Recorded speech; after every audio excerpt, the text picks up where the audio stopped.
What's going on, everybody? DJChance here. Now in today's video, I'm going to be showing you how to access the utilities mode in the Pioneer DDJ-REV7.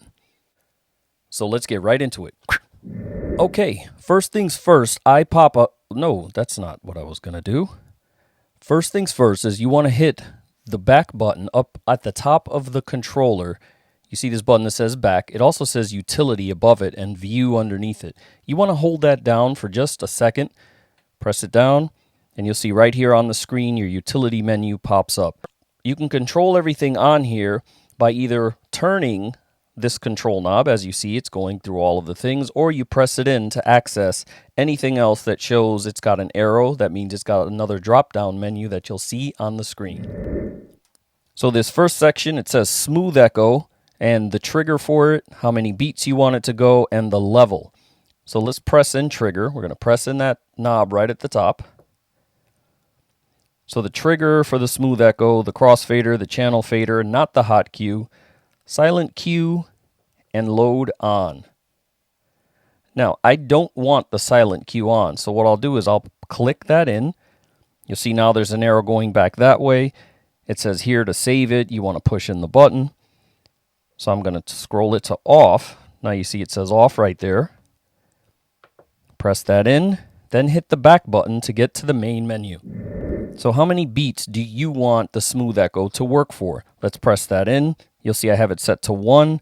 How many number of beats do you want to trigger it? Now this is an interesting one because you can have it trigger at 0. That means you need no beats at all. As soon as you close the fader, you're going to get the smooth echo.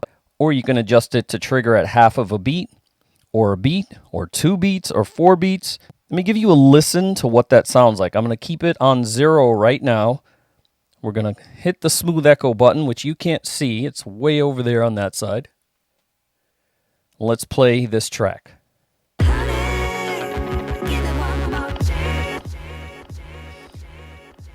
See, it took no beats to access it. You see, it's doing a whole beat of an echo. It's not doing a half beat. It's not doing any of that stuff. It's doing one whole beat. And now the number of beats to trigger it, that means by the crossfader, it's at 0. So no matter when I close that crossfader, I'm going to get my smooth echo. Or I can press this in.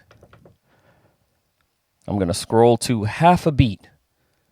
Actually, you know what? I'm going to go to 1 beat. So that way you have the 1 beat up top and there.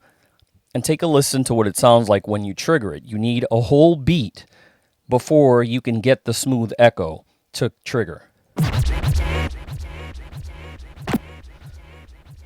You see how I did that quick cut and you have no echo for it? So you have to have a complete beat. Now you hear it. So I can scroll back and have that at half a beat. That way, anytime I do half of a beat, I can get more of that smooth echo while I'm moving and closing that crossfader. See the difference there? Triggers with half of a beat.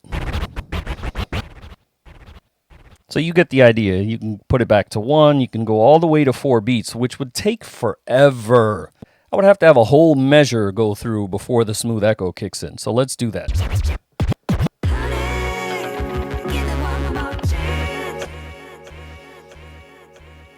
Now, if I want to do a 1 beat, it's not going to trigger. See? Nothing. I did 3 beats there, nothing.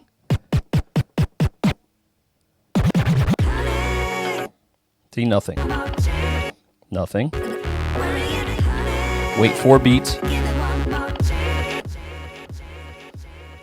There you go. You get the idea of how that works. All right, right below beats, you see it says level. We're going to scroll to that. We're going to press that in, press it in once more so you can adjust it, and you can see it's right in the middle. So I can make the echo just a little bit louder. I can put it all the way up or all the way down. Ooh, you make my...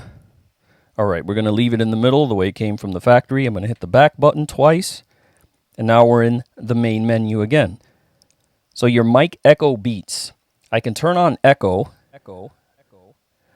I can adjust the beat to 1 beat. I'm going to press that in. Let's put it to 2 beats. 4 beats. 4 beats. 4 beats. And on and on and on. There we go. Leave it at 1. I can go to 3/4, half. Yes. Let's see. 3/4 of a beat. I like 3/4. It just reminds me of Rolls-Royce and Bentley. 6 3/4 liter. All right, we're going to turn that off. We don't need the echo. I'm going to go back. Now, power management I have off. You don't want this thing to go into sleep mode if you walk away from the controller at a gig, or you're just not paying attention. You got the pretty girl comes up and starts chatting you up, and you forget all about all of this down here because you're worried about other things that are down here. I turn it to off, but again, to adjust it, pressing the scroll knob, and it'll go on. I don't want that. Now, the demo or the screensaver, you can disable it. Again, I don't want this thing to go into demo mode. That means I was not paying attention to this thing for way too long. But I'm still going to leave it at disable. The motor torque, that's where you adjust it here. Right now I have it on high. Press it in, go forward, and now it's at low torque. I prefer the high torque. So we're going to go back there. Now the talk over mode, it has advanced or normal. Now what advanced means, no idea. When I hear that word, all I can think of is the aliens from Invader Zim. It's advanced. So we're going to leave it to the factory set advanced. Now you can adjust your talk over level.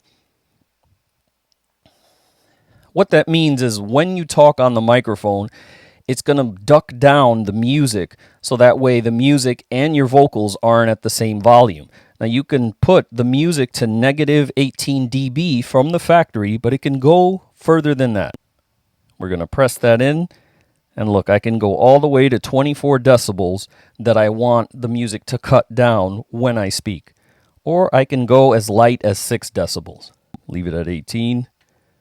Next thing we have is mic low cut. I have it on because, yes, I don't want the mic to be too bassy, which is still a little odd for this controller, seeing as it has a bass and treble knob dedicated just to the microphones. So even with a low cut, I can still add a little bit of low frequency, but I'm not going to get any low frequency feedback. As far as the shelving frequency for that low cut, I do not know what it is. All I know is that if I turn it off at a very loud gig, I got low frequency feedback. Almost like when you played an album on a great sound system instead of a 12-inch record when we played records. If you played the album, you know, there's probably 6 tracks on the one side, where a 12-inch single, that entire real estate of that record is for the one track. So you've got big, wide grooves. You've got very thin, narrow grooves on an album, so the bass tends to shake and vibrate the needle, and you get low-frequency feedback from the needle. So we're going to leave that on. We're going to go back. Not that far back. Professional YouTuber here, folks. Next, we have the headphones out. I want it in stereo, or you can change it. You can have mono split.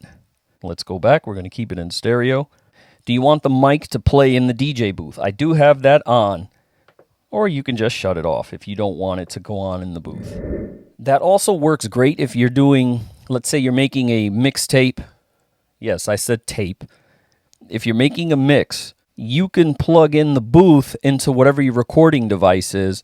You turn the mic to booth off, and if you're recording live at a club, you're not getting the bar drink specials, or someone needs to move their car, or birthday shout-outs. Next on the list, we have the mic limiter.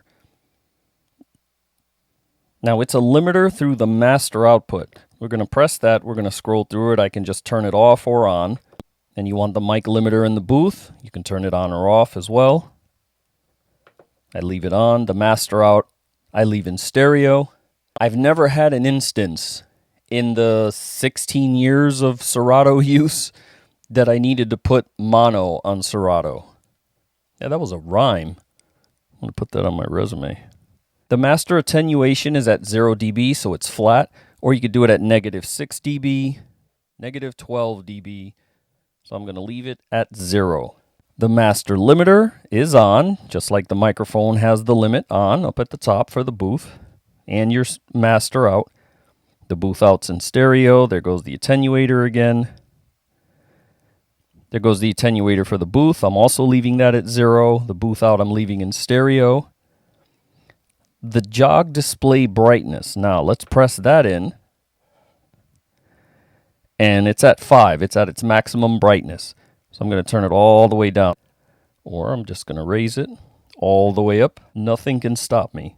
Now the LED brightness is the LEDs that's in all the buttons. Now take a look at these up here. You're going to see them dim and get brighter as I make the adjustment. Click it in. 3, 2, 1. Watch these pads. Watch this button. See that? So it goes to 3 brightness. We'll go back. Now for the slip mode, you can have the slip flashing of the button on, or you can turn it off. Why that's a feature, I don't know. I figure if you want to know it's in slip anytime, so why turn it off? No idea there. Let me know in the comments below if you know a reason why you need to disable the slip light button. See the slip lit type? It says lit. Like that band. You can have it blink, which is what I prefer. And below that is MIDI mode, and that's on auto. And at the very bottom is your factory reset. If you want to get back to it was from the factory and you want to change all the settings you already inputted to this thing for you, you can just press in the button. See it says cancel. I can go to reset, and I'm not going to do that. So let's hit the back button. And then back one more time. And the utility menu is gone. So I hope you guys found this useful. Thank you for watching. Leave a comment, like, and subscribe, and I'll see you in the next video.